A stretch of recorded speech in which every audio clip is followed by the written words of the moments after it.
Hello and welcome to the Race and Rights Podcast. This is Sahar Aziz, distinguished professor at Rutgers Law School and author of the book The Racial Muslim, When Racism Quashes Religious Freedom. I also serve as the director of the Rutgers Law School's Center for Security, Race and Rights, which hosts the Race and Rights Podcast. The Center for Security, Race and Rights, also known as CSRR, engages in research, education, and advocacy on law and policy that adversely impact the civil and human rights of America's diverse Muslim, Arab, and South Asian communities. We do so through an interfaith, cross-racial, and interdisciplinary approach.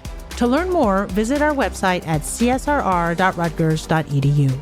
In today's episode, I speak with Professor Omar Dahi about what lies ahead for Syria after the overthrow of the 54-year-old Assad regime in December 2024. Dr. Omar Dahi is a professor of economics at Hampshire College and the founding director of Security in Context, a research network on peace, conflict, and international affairs. Professor Dahi is also a founding member of the Beirut School of Critical Security Studies in the Arab Council for the Social Sciences and serves as a lead expert on the United Nations Economic and Social Commission of West Asia's National Agenda for the Future of Syria program. Professor Dahi explains the complex domestic, regional, and international factors that contributed to the rise of Hafez Al Assad as president of Syria in 1970 and the ultimate demise of his son, Bashar Al Assad, who was overthrown on December 8, 2024, 13 years after the Syrian people unsuccessfully rose up as part of the regional phenomena commonly referred to as the Arab Spring. Located at the center of geopolitical competition between Israel, Turkey, Saudi Arabia, and Iran, the nation of Syria will continue to play an instrumental role in regional politics, which in turn impacts U.S. interests in the oil-rich Middle East. Let's hear what our guest has to say about what lies ahead for the Syrian people, who, like other Arabs in the region, yearn for self-governance, peace, and security for their nation. يا أهلا وسهلا يا مرحبا. Ahlan, Professor Omar Dahi. We're so excited and thrilled to have you with us today on the Race and Rights Podcast. It's truly a privilege. And we'll start with our first question just to inform our listeners who may not be familiar with the modern history of Syria that led it to being ruled by such a brutal dictatorship by Hafez Al Assad and then his son Bashar Al Assad. Can you briefly summarize how the Assad regime came to power, the role of the Ba'ath Party in Syrian politics, and how the Assad regime impacted Syrian society over its 54-year dictatorial grip on that country? Well, first of all, thank you so much for having me. It's really a privilege of mine to be with you, Sahar, and on this great podcast. And it's momentous times that we're living through, but it's good to take a step back and think about how kind of we got here and the kind of historical context that we're dealing with when it comes to Syria and the Assad kind of dynasty, so to speak, and the Ba'ath Party. And I think it's important to understand the Ba'ath Party and the context that it emerged from, because Bashar and Hafez Al Assad both ruled through and as leaders of the Ba'ath Party. And the Ba'ath Party itself came out of the landscape of the 1940s and 50s, political ideas and social movements and kind of context in the Middle East region. And in particular, the rise of Arab nationalism as a strong kind of ideological current that had its roots in, at its earliest in the late 19th century, early 20th century, but really kind of over the years picked up kind of momentum and became much more appealing, particularly in the aftermath of World War I, and was radicalized over the years by the kind of collapse of the Ottoman Empire, what many in the region saw the betrayal of Western powers and kind of Western imperialism, and of course the Nakba, the kind of catastrophe of the Palestinian people and the establishment of the State of Israel, all of which sought to portray and show kind of the region, the people of the region, that kind of Western powers were not interested in self-determination of the indigenous populations, that were there to kind of divide and rule, to kind of impose colonial and neo-colonial structures. So that radicalized Arab nationalism in many ways, with a kind of an anti-imperial critique of Israel as a manifestation of kind of Western imperialism in the region, as a kind of a settler colonial state, but also a critique of the internal political economies of those countries that were highly unequal, characterized by deep divisions between city and countryside, within political class, within social classes, within kind of political classes in the country. And so they combined a socialist political program that was inspired by kind of global anti-colonial movements and kind of revolutionary movements, the rise of the Soviet Union, with an anti-imperialist critique. And that's the kind of context that the Ba'ath Party emerged from. And in the 1950s in Syria kind of gains independence after World War II. And in the 1950s, there were several political currents. Arab nationalism was one of them, which had the Ba'ath Party as one of them. Another was the Nasserism and Nasserist kind of political parties that kind of followed the example of Gamal Abdel Nasser, of course, the ruler of Egypt, who had a third worldist kind of anti-colonial vision that was being kind of manifested or kind of materialized in the 1950s and so on, but as well as other currents such as the Syrian Communist Party and kind of traditional notables, so to speak. There's a long story of kind of elite competition in the 1950s. There's the United Arab Republic and merger between Syria and Egypt, a political union that was established, quite extraordinary in kind of a post-colonial landscape. That was short-lived, however, for a variety of reasons. But in the aftermath of the dissolution, the Ba'ath Party emerged as the greater, kind of most organized political force in Syria. The UAR dissolved in 1961 and the Ba'ath Party came to power in 1963 and essentially has ruled Syria up until December 8th of 2011. So basically, we've had all this period of time, basically since 1963 until today, of Syria being shaped by the Ba'ath Party rule. Hafez Al Assad rose within the ranks of the Syrian military in the 1960s and became essentially the de facto ruler of Syria even before he became president. He became president in 1971. But within the Ba'ath Party, after they came to power, there were several factions that are kind of labeled now by Syria experts as a more moderate faction and a more radical faction. The more radical faction was in power in 1967 and was defeated by Israel in the 1967 war, which basically saw Hafez Al Assad believe that the party was excessively radical, both in not being prepared to fight Israel and fighting when they were not in kind of military equals, and also by alienating the Gulf Arab states. So when Hafez Al Assad came to power, he continued the rule of the Ba'ath Party and a general state socialist economy, which I'll talk a little bit more about in a second. But he accommodated more with the private sector and he accommodated with the Gulf Arab countries. He established more friendly relations with them. So he represented the kind of moderate wing within the kind of spectrum of the Ba'ath Party. The Ba'ath Party in Arabic basically means the party of Arab nationalist renaissance. It's socialist in its orientation, and basically it established an extremely centralized form of rule. So we can kind of look to the 1973 constitution as an example of the kind of rule that existed in Syria. The 1973 constitution was the one that basically held from 1973 when it was written and kind of there was a referendum and it was adopted widely under, of course, conditions that were highly authoritarian and repressive in the sense of the context. But nevertheless, that was the constitution which prevailed. And in the preamble of that constitution, the Ba'ath Party is the only party that is mentioned. It's mentioned as the kind of leading engine of history that is going to bring about the unity among the Arab countries and freedom for the Arab people, so to speak. And the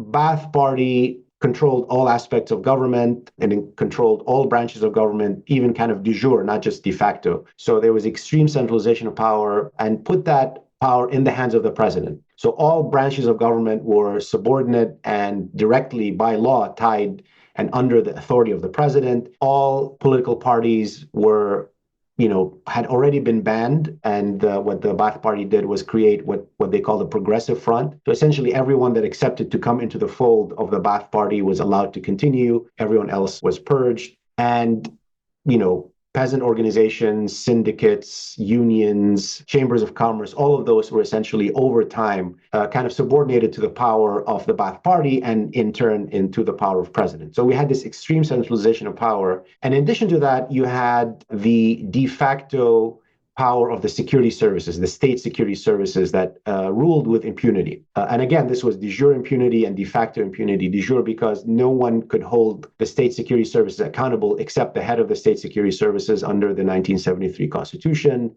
And the state security services, there were multiple ones. They became part of the daily life of Syrians that intruded on any and all aspects of their lives. the famous mukhabarat. We call them the kind of agencies that seem to be shadowy networks that instilled fear in many Syrians. We had this saying that the walls have ears, right? The idea that you can't even be comfortable in your own house talking about politics. And there are various ways in which this happened. One of them was creating multiple agencies that really weren't aware of each other's work. So they kind of formed kind of what was called a coup proofing by observers, in a sense. When you have all of these different factions kind of all reporting to the president and not reporting to each other, you kind of have a way in which you could kind of always maintain the checks and kind of balances within that in terms of independent centers of power forming that could challenge the president. Now, I have to say that initially when when Assad came to power in the 1970s, there was a brief moment that you could call a more relaxed, open era,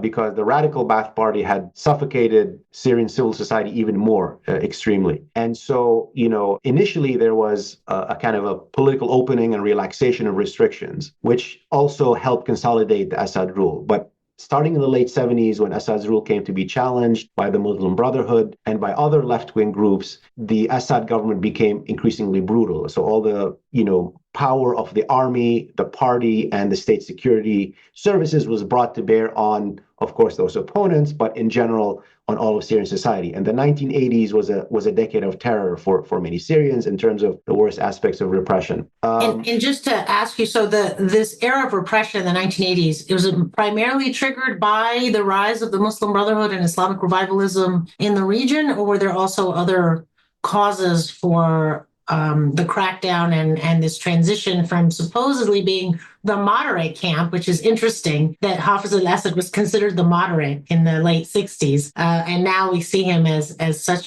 he and his son or that regime is so extreme in his authoritarianism. What caused that transition?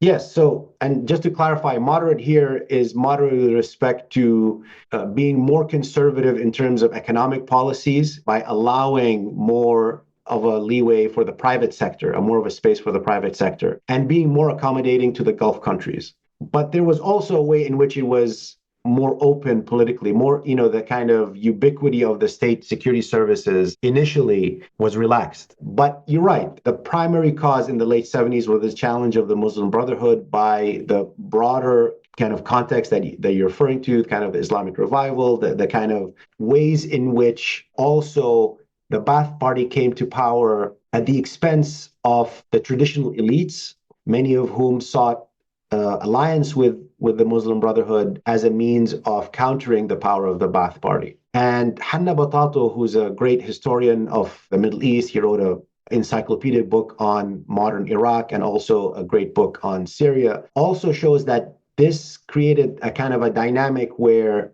the Muslim Brotherhood increasingly targeted the fact that Assad came from a minoritarian Alawite sect of Islam and was therefore not the right ruler for the country, given that the country is a Sunni Arab majority. So this question of sectarianism has its roots in the late 70s and the dialectic of repression and insurgency, which caused Assad over the years to increasingly rely on Alawites for kind of political power and kind of heading the kind of different parts of the government. And so all that lasted until kind of Bashar Al Assad came to power. And there was a kind of a significant transformation, at least at the economic level, and was basically something that really shaped the lead up to the uprising in 2011. I realize you can't do it justice in such a short conversation. And hopefully this conversation between us, albeit abbreviated summary of Syrian history, will encourage our listeners to read your books and to read other books about the rich history of Syria. But it's important for people to appreciate that these historic events that happened on December 8th, 2024, which was effectively the ouster, right, of not just Bashar al-Assad, but the end of the Assad regime. What is that history? What led up to it? These things don't just happen miraculously on their own without a historical context, as you well appreciate. And so I want to kind of fast forward the 2010-2011 period, which was a historic, monumental period for the Middle East, both inspiring and depressing. Many of us who watched the Arab Spring with anticipation and hope that the Middle East would finally experience some semblance of democracy, that it would no longer be called, the region in the world that democracy had just completely passed over, while Eastern Europe, for example, had gone through democratic waves post end of the Cold War. And Syria was one of the countries that experienced a mass uprising during the Arab Spring. However, the revolution failed quite violently. In fact, it quickly turned into a proxy civil war fueled by regional powers and European nations, among others. So in your expert opinion, what are the factors that contributed to the failure of the Syrian revolution? And also, as a Syrian yourself, what were your personal observations or emotions during this historic time? Well, I think this has been on my mind and many of us lately on our minds as we witness what's happening now, because all of us are think of what if the transition had happened then and saved the country and us so much destruction, so much loss of life. I was born and raised in Syria. Most of my family, up until the war, really lived in Syria, and I continued to visit routinely. I have not been able to enter Syria since 2011 for a variety of reasons, but primarily because of the war and because of the kind of the security situation that existed and my worry about, what would happen if I went back. Not just because of, I was afraid from the government, but kind of for a variety of reasons. But I did go to Syria in the early stages of the uprising, and I traveled throughout the country because I also wanted kind of to see for myself what was happening in my country. I was really inspired by the Egyptian and Libyan and Tunisian revolutions at the kind of the earliest phases of the hopeful moment that we had at that time. But also Syria was immediately very polarizing. So I had close family and friends on both sides of the divide, much more divided than maybe there were obviously other countries, there were divisions as well, but it was a very polarized climate and I wanted to see for myself. And I traveled throughout the country and I went to the city of Hama, which essentially had been taken over by its own population and was running the country, running the city on an autonomous basis, which was incredible. I've never seen it in my life. I told my wife at the time, this is the first time in my life that I felt Syria was truly free. And it was really an incredible moment. But that changed quickly, as you know, and as you pointed out, into a really violent conflict. So why did that all happen? There are many factors, and I think this is debated among Syria scholars. And I think there's a lot of, among Syria scholars even, there's general consensus on the historiography that I mentioned. Maybe there's disagreements here and there, but I think a lot of debate about what happened and why. But I think the general contours are clear. And one thing is that in the lead up to the uprising in the last decade, we saw the emergence of what many call the Cold War in the Middle East between the, what was called the resistance axis of Iran, Syria, and Hezbollah. And in the aftermath of the US invasion of Iraq, we saw also Iran expanding its influence in Iraq. And so there was this idea that there was a regional axis tied to Iran that many of the Gulf countries like Saudi Arabia, Emirates, Qatar saw as threatening in various ways. And so the Syrian war was inserted into that kind of regional Cold War where many people essentially fought that battle over Syrian land, to kind of put it in a very blunt and direct way. Well, there's a lot of details, of course, obvious to this, but I think there was a lot of that essentially. I think a lot of funding came from the Gulf, facilitated by Turkey and facilitated in ways by various groups in Iraq, to essentially defeat the resistance axis in Syria and to drain it, essentially. And there was an initial period of fragmentation, so thousands and thousands of militias were formed. Everyone who would kind of set up a militia would kind of expect that they might get funding from patrons outside of Syria, including many Syrians who also funded, many Syrians in the diaspora who also funded kind of oppositional groups. So it wasn't kind of only external powers. So the main answer to your question is that it devolved into the kind of rivalry that pre-existed between those different states, and it was fought over Syrian territory. Some of it became inserted to that. Some of it was a reaction to what was an unexpected event. No one really expected kind of Syria to be this way. So Turkey and Syria had actually established very close relations in the 2000s. And there was even a personal friendship between Erdogan and Bashar Al Assad, and they kind of vacationed together and so on. And I think initially Turkey was hoping that Syria would kind of accommodate to the opposition. And when Bashar Al Assad completely refused, they essentially turned against the government and funded the opposition and became a host for the opposition groups. So we had that aspect of it. But I think fundamentally also the unwillingness and inability of the government to lead the process of change, to actually take that system that I mentioned to you and actually include the opposition and recognize it as a legitimate other rather than a complete subordinate that needs to kind of fall in line or else. Can I just ask you something really quick? Who were the opposition? Because it became a little difficult to figure that out. But within the domestic Syrian society, who was the legitimate opposition, whether it's one, two, or three groups? Well, I think legitimate opposition is a difficult question because it depends, kind of who is seeing what as legitimate, and it kind of groups that many people felt represented them. And I think it's important to keep in mind that Syria had banned all forms of civil society and independent political parties to emerge. I mean, Syria pre-2011, as you know, was much more repressive and less pluralistic than Egypt, in a sense that there was an independent civil society, to an extent, independent maybe trade unions, independent, or at least currents and kind of maybe political parties to a certain extent, even though it was a kind of authoritarian regime, but it wasn't to the same extent as in Syria. So it was hard for that to emerge organically, especially in light of the repression that took place. But we can identify many factors. We can identify kind of people who were sympathetic to the Muslim Brotherhood as a major current, whether inside Syria or elites led from outside of Syria, because many of those people, after the crackdown of the 80s, had moved to the Gulf and essentially saw the uprising as a means of reasserting themselves into the Syrian political landscape. Membership of the Muslim Brotherhood was a capital punishment, punishable crime in Syria, basically. So you had that current. You had the traditional left-wing opposition, those that came under what was called the banner of the National Coordination Committee at that time, the NCC. And they raised that the banners of the revolution should be no to violence, no to external intervention, no to sectarianism. And those three slogans were initially adopted by all opposition groups.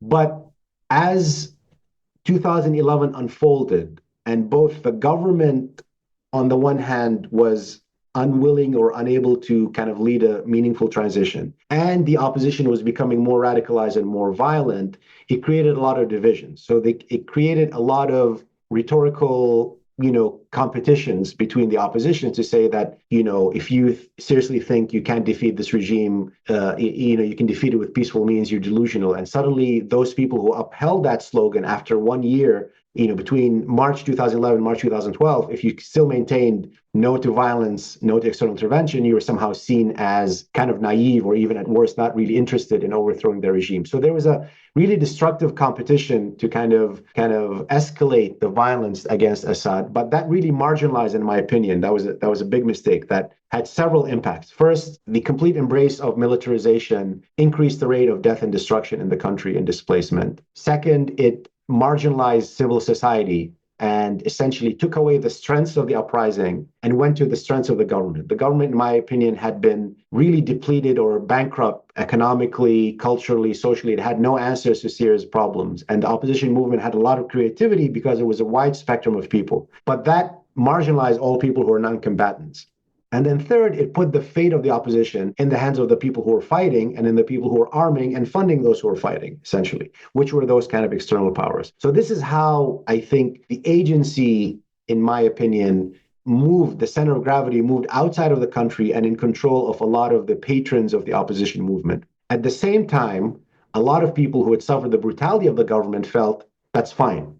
And I think that was a mistake, but I understand why they did it. They said, that's fine. As long as we get rid of this, nothing can be kind of worse. But the kind of discourse that was created among some opposition groups that was highly sectarian and highly extreme, and not just discourse, but actually significant kind of actions as well, again, created a destructive dynamic where the loyalists to the government felt that if the regime fell, they would be annihilated too.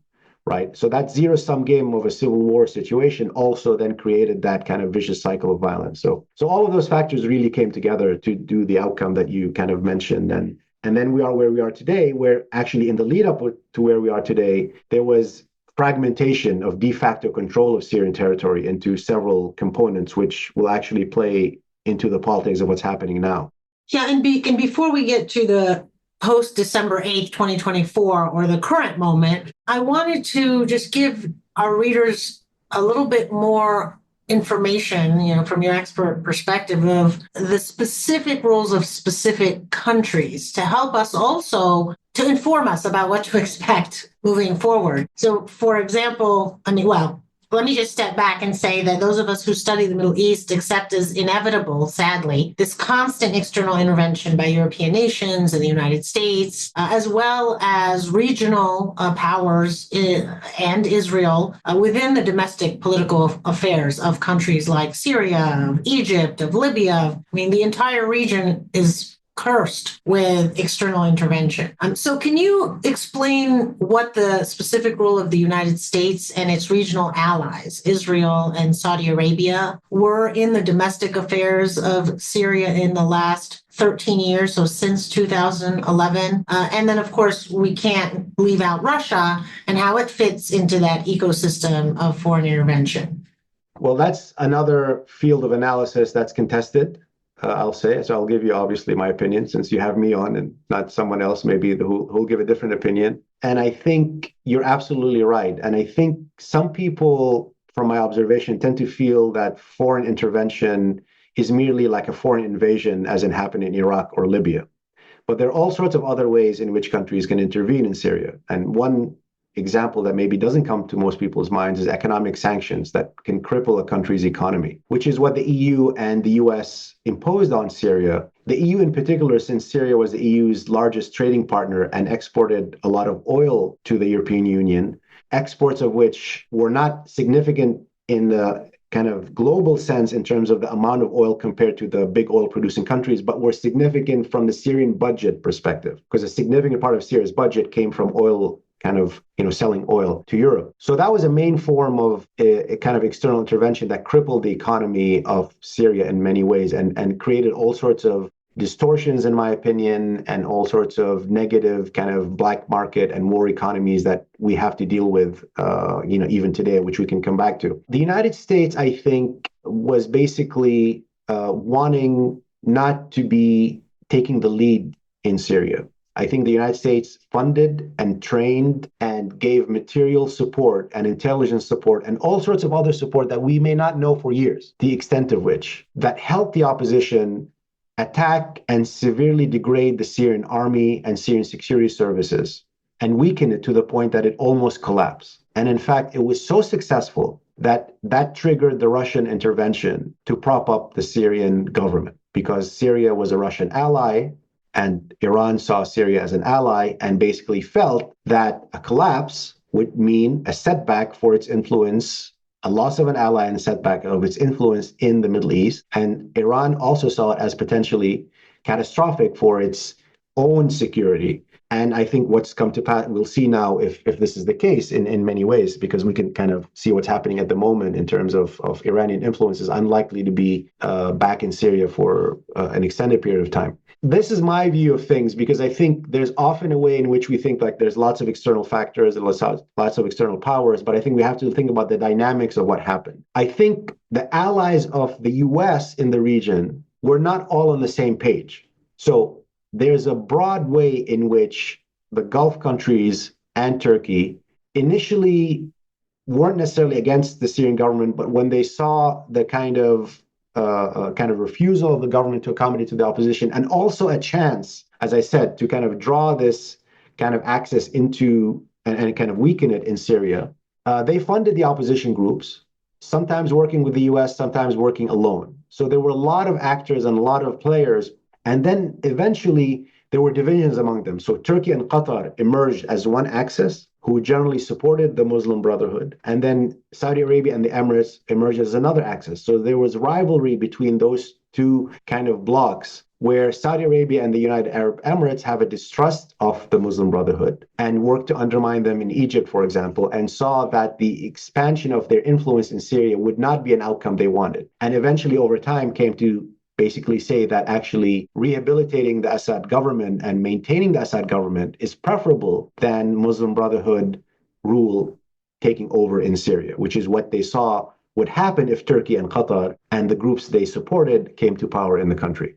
right? That further fragmented the opposition because there was all sorts of rivalry and infighting among the opposition groups, really. So the net effect is, I think significant work towards regime change, significant work towards hijacking the agency, I think, of the opposition and instrumentalizing it for their own state interests. That further fueled the war and also divided the opposition and created camps within the political opposition that probably prompted your question, like, who is the opposition? We see lots and lots of different ones. There's another axis here, which is the post-ISIS US attack on Syria that was quite destructive of the areas in which where ISIS kind of came to rule. And some of those were kind of where the oil wealth is. And then subsequently, the US allied with a group called the Syrian Democratic Forces, which are led by Kurdish military and political groups, but include non-Kurds. But that's what's seen as the main kind of leadership in the Syrian Democratic Forces, a group called the YPG, which is kind of Kurdish armed groups. That's considered a terrorist organization by Turkey, which is a NATO member, right? And that's an axis or a fault line that we need to pay attention to now in Syria. But that's kind of the general landscape in terms of their actions, obviously. And, everything I said also, it's not a kind of a linear process, but that's kind of the general line because there's been 13 years of which, there's been kind of contradictory things happening, but that's kind of the general contours of what was taking place.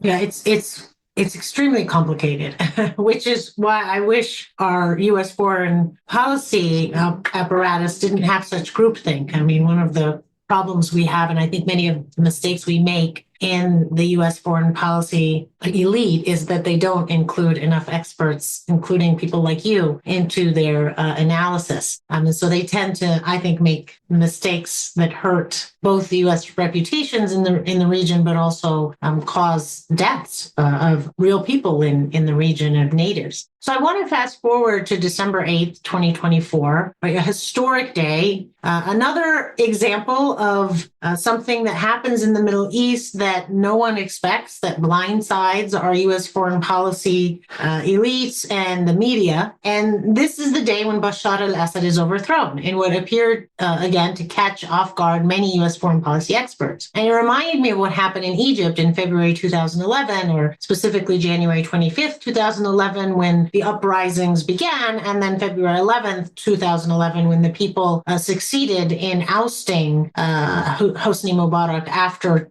tens of millions had poured into the streets over many weeks. How did these past few years and months lead up to this moment of the overthrow of Bashar al-Assad? And why now, rather than 2 years from now or 2 years ago? And why was Assad so easily removed, notwithstanding the failure of this fragmented opposition to remove him in 2011?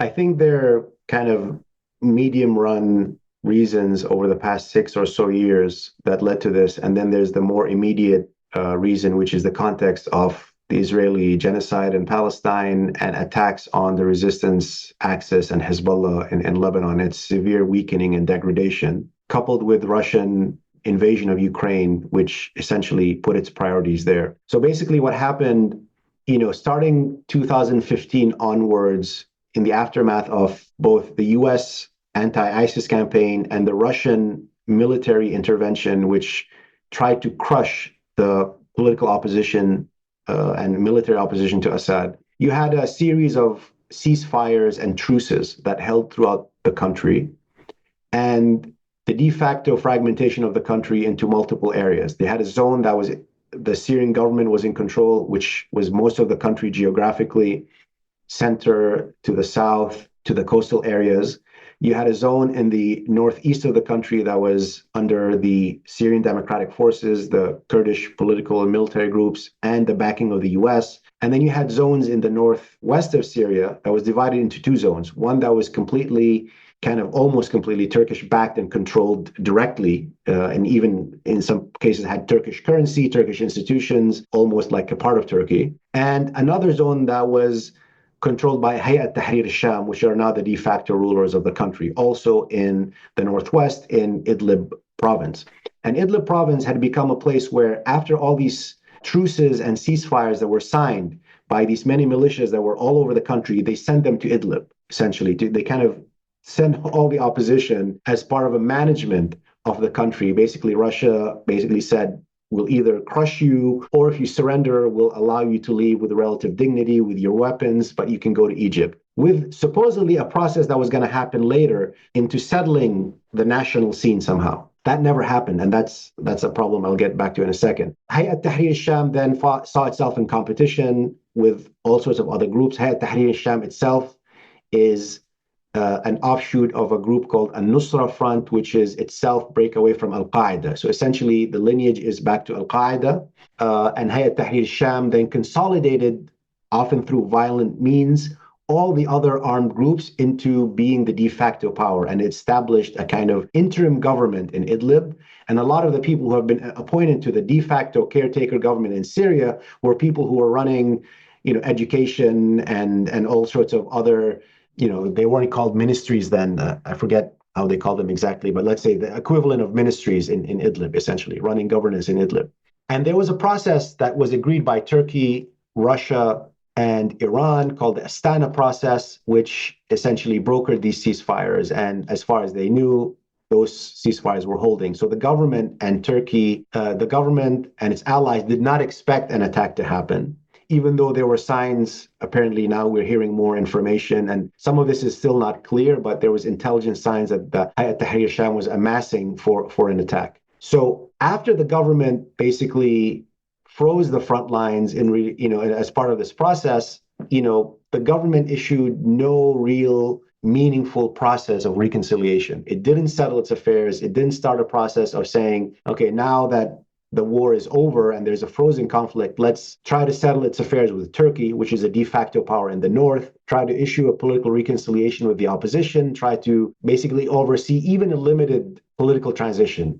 Its army was exhausted. Sanctions were weakening it, but it's also its own form of governance was deteriorating into even more predatory kind of centers of power that preyed on the population. So the real decline in morale. A lot of people who were even sat through the war and kind of spent their time in Syria through the war and were generally loyalists to the government lost hope and left Syria after this happened. So even through the worst periods of the war, they stayed in because they felt that there was even something, a cause to look forward to, right? Not because they supported Assad, but because they were really worried about the alternative. Well, even during this period, many of them gave up hope. They're like, the government isn't doing anything. And then that coupled with the severe degradation of the resistance axis and its ability to support the government, then basically, I think, resulted in the inability to really defend what was happening. And I think the attack that was launched by Hayat Tahrir al-Sham did not aim to topple the government. In my view, they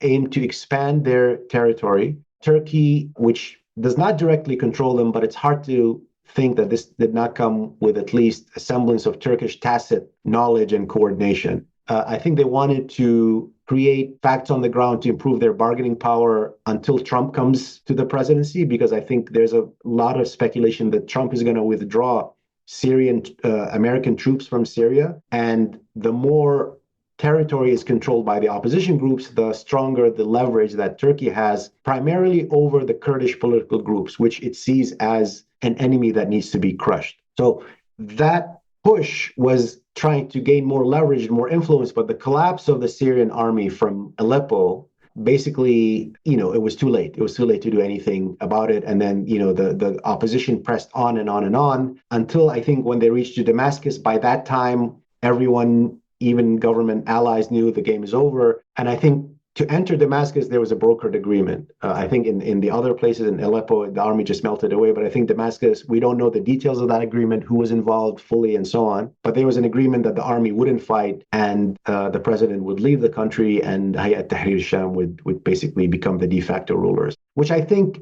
despite the bloodshed that I mentioned, which was horrific in the past 13 years, the actual 2 weeks from November 27th till December 8th, or however that time, because it happened with much less bloodshed, and because Hayat Tahrir al-Sham at least verbally was sending signals that they're not going to kind of initiate revenge kind of prosecutions, that they're going to respect state institutions and so on. They're not going to behave in the ways that their worst critics fear them to behave, provided an opening for a space for hope. Now, the situation is very fluid and fast moving. They're already behaving not in extreme ways according to kind of like the fears that they would behave as Al-Qaeda coming to power, so to speak, but as authoritarians who are excluding any other political group. And that's something that a lot of people are pushing back against at this moment.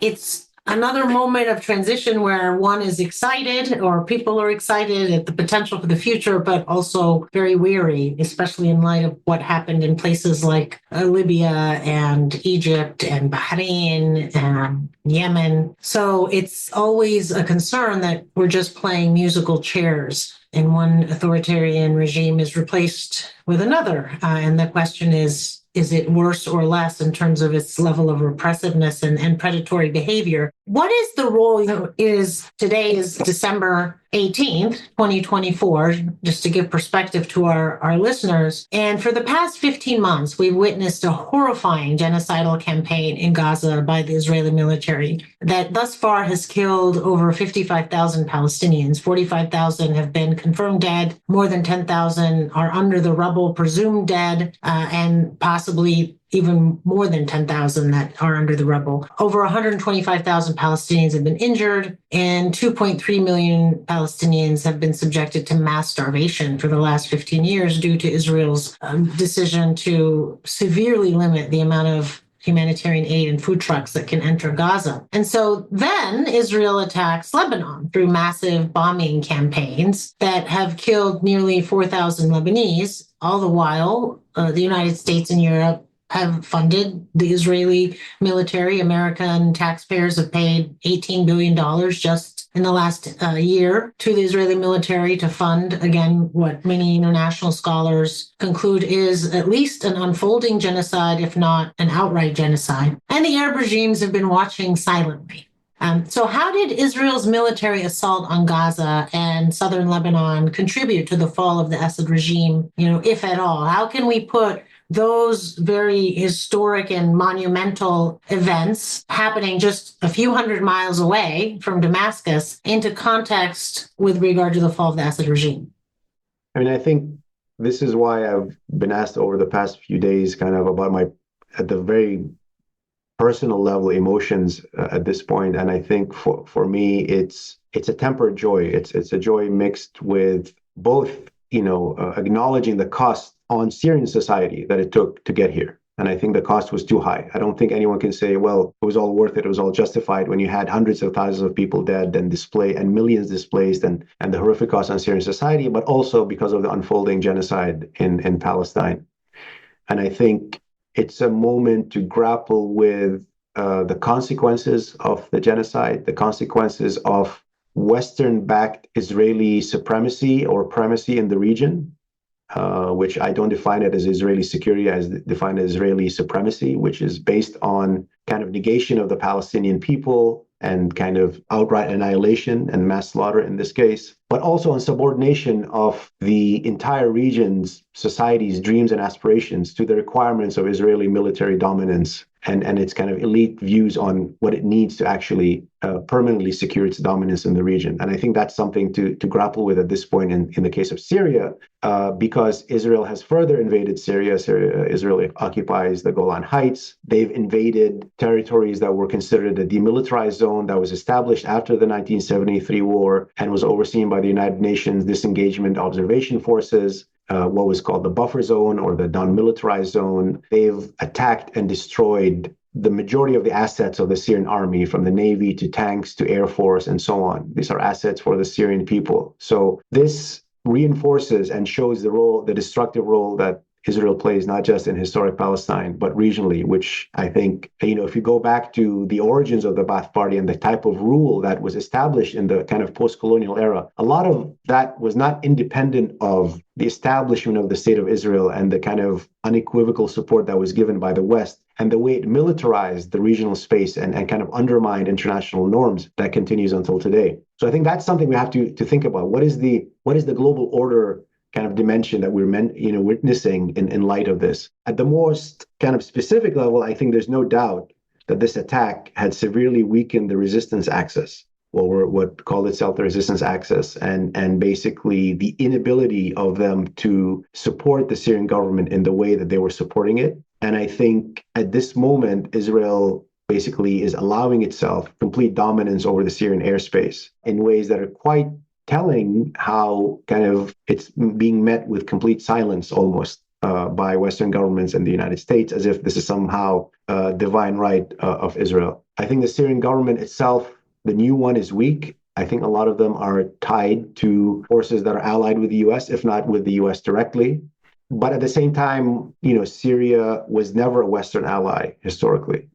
Syrian political ideologies itself were formed out of the Sykes-Picot divisions, and kind of there's a legacy of thinking about Syria's role vis-a-vis the Palestinian struggle, as in Syrians almost always saw themselves as directly implicated in the Palestinian struggle, and kind of the Palestinians as not a kind of another people that we need to support, but it's kind of part and parcel of a kind of an Arab community and an Arab nation. At the same time, those forces are weak, and I think what we need to kind of grapple with at this point is, what are the politics of the next period going to be? What are the contradictions? What are the kind of social forces that are going to emerge to the forefront? And I think we're seeing widespread condemnation within Syrian society of the Israeli attacks, but not as much by the current government. And this is something that, on the one hand, we can't expect the Syrian government now, given how exposed and weak it is, to mount any military resistance, even though that might change in kind of the medium run in the next 5 or so years. But at the same time, there needs to be a way in which there has to be pressure, not just by Syrians, but also internationally,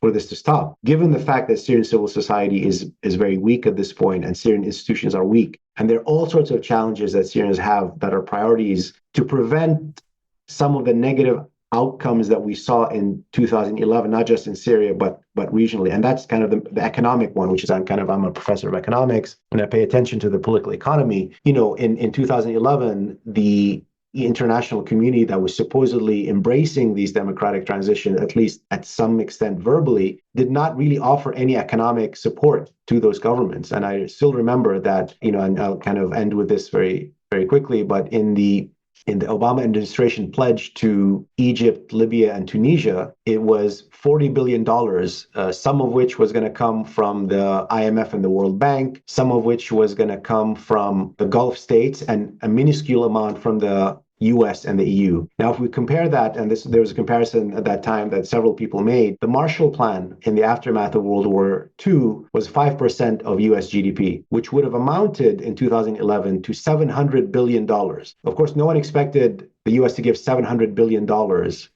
to Egypt, Libya, and Tunisia, nor did they need to. But the amount they actually pledged was so minuscule and so preposterous that it didn't provide those societies. I know there are other, I don't want to be economically reductionist, but at the same time, the transition that you spoke about in the beginning of our discussion in the EU, the Eastern European countries had the EU as a kind of light at the end of the tunnel economically, potentially, that consolidated that process. But I think in Egypt and Tunisia in particular, there wasn't the economic revival. In fact, we saw kind of some deterioration. That could have been changed. So when we talk about the international community, it's not just the damage they do, it's all the kind of other things that they didn't do that would have actually made a difference. And I think Syria now really needs that economic revival. And that's something that's going to be a priority in the coming phase. Well, thank you so much, Professor Dahi. We could go on for much, much longer. We'll have to certainly get you back on as things unfold in Syria. And, as kind of a ending to our very interesting and timely conversation, is there any takeaway you want to leave for the Americans listening who belong to a country or are citizens of a country that's going to have an instrumental role and a very influential role in the future of Syria, directly or indirectly, whether it's through its relationship with Israel or whether it's through its relationship or influence in Iraq after, the U.S. occupation in 2003, or by other means. But what do you think Americans should be considering when speaking to their elected officials or considering how their own country's U.S. foreign policy should be shaped, especially with regard to Syria? Well, I think there are a lot of considerations that range from practical to maybe more aspirational in the terms of changing U.S. politics in general towards the Middle East. But in the practical level, there is still crippling sanctions on the country that must be removed eventually in some way or another, because there's no way Syria's revival can continue while those sanctions are there. Now, there's a lot of Syrian civil society that wants essentially a transition that guarantees respect and the rights of all as equal citizens. They want, a country free from foreign intervention and so on. But, the U.S. should not instrumentalize the sanctions in any way, basically, to achieve its own foreign policy goals in Syria.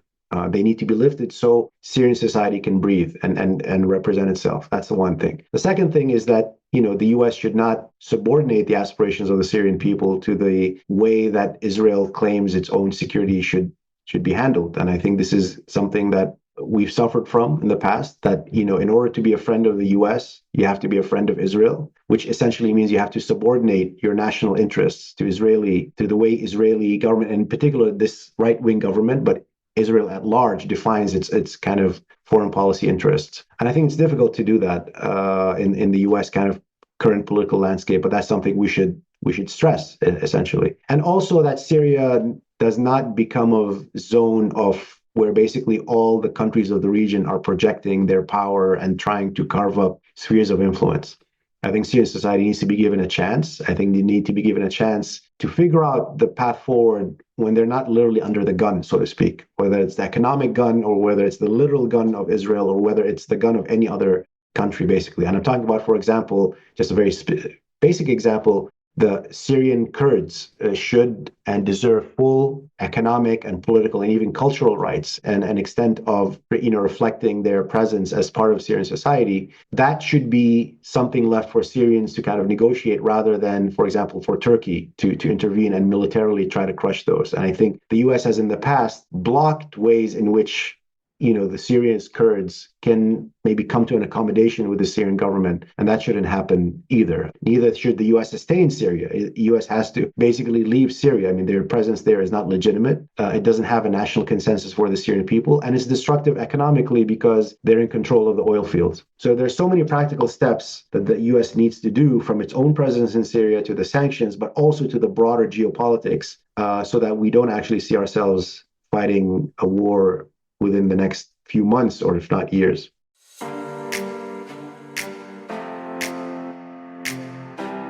We hope you enjoyed today's episode of the Race and Rights podcast. This podcast is hosted by the Center for Security, Race and Rights, housed at Rutgers Law School, also known as the People's Electric Law School. CSRR engages in research, education, and advocacy on issues that adversely impact the civil and human rights of America's diverse Muslim, Arab, and South Asian communities. We do so through an interfaith, cross-racial, and interdisciplinary approach. To hear additional episodes of the Race and Rights podcast, check out our pages on Spotify, Apple Podcasts, Amazon Music, and everywhere else podcasts are available. Now, for a deep dive on these issues, visit our website at csrr.rutgers.edu, where you can find policy reports, teach-ins, and news commentary by our over 130 faculty affiliates. To watch our over 80 academic and public policy lectures, subscribe to our YouTube channel at Rutgers Center for Security, Race and Rights. And on social media, be sure to follow us on Instagram at Rutgers CSRR and on Twitter and Facebook at RUCSRR. Finally, you can financially support the Center for Security, Race and Rights by going to our website at csrr.rutgers.edu and press the donate button. And please give generously. As always, be well and see you next time.